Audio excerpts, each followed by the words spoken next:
Welcome to Second Take, the show that focuses on the issues behind the news. Total first quarter vehicle sales in South Africa was around 100,000 units in 2009. This compared with 150,000 vehicles sold in the first 3 months of last year.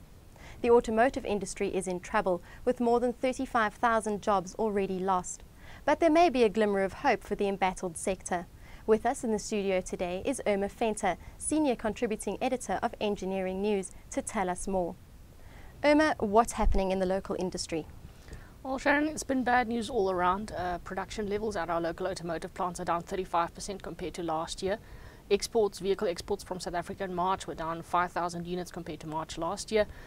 In total, we expect vehicle sales of around 350,000 units this year, which would exactly half the industry from 2006 levels, which is quite a steep drop, which means, as you said, the automotive industry is in deep trouble. What are governments doing to help, especially in this country?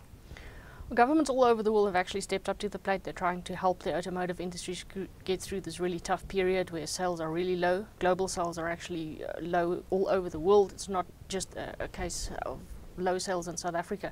So we see, for example, in Germany, the government there has offered a scrapping allowance of 2,500 euros if you turn in your car that's 9 years or older and you actually buy a new car, which is quite a lot of money. The same has been happening in France.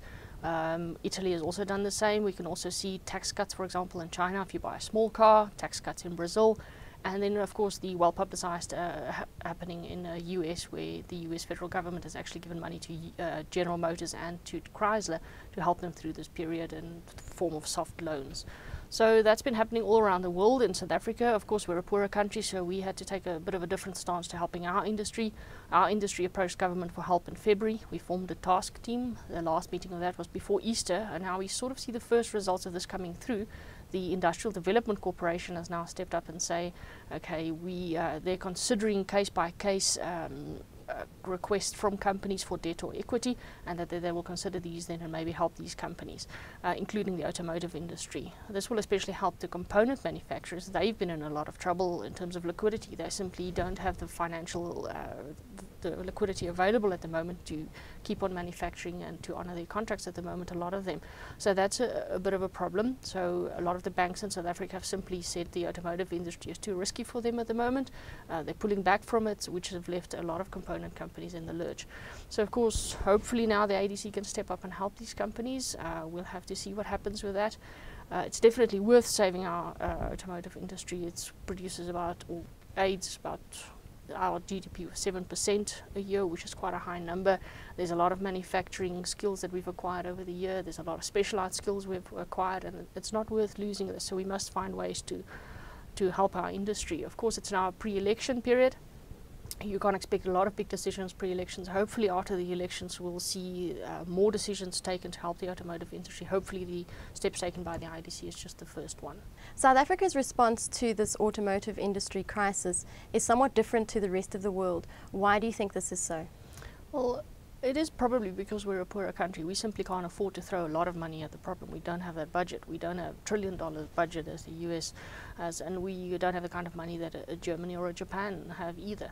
So if we have to give scrapping allowances, for example, of 2,500 euros for every car that's older than 9 years, we'd be paying out a heck of a lot of money. It's 30,000 rand. We simply can't afford that. And you can consider that there's a lot of cars more than 9 years old in South Africa. And then again, if you have a more socially minded government coming in post-April elections, then of course you have a problem, because they simply can't be seen throwing money at cars in South Africa, which is still considered a luxury item for people to own in this country. So we can't have that solution. We can't have that as a solution. Importantly, also to note that the local automotive industry never asked for things like a scrapping allowance. Of course, it would be nice. They said they just wanted bridging finance to see them through this very difficult period. That finance was very difficult to come by, that it was really difficult to get finance from banks, and they just wanted government to step in and say, okay, we'll help you through this period, you'll get out of it, you'll still have plants and jobs at the end of this real slump in the market.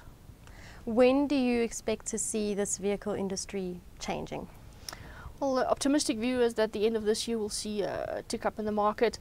More consensus actually is more that the real pickup will only happen next year or the end of next year.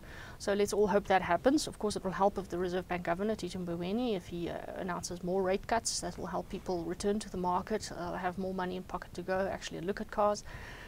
Also, hopefully, banks will relax a little bit, because there's a lot of applications still to buy new cars, but only 20 to 40% of these actually get approved at the moment.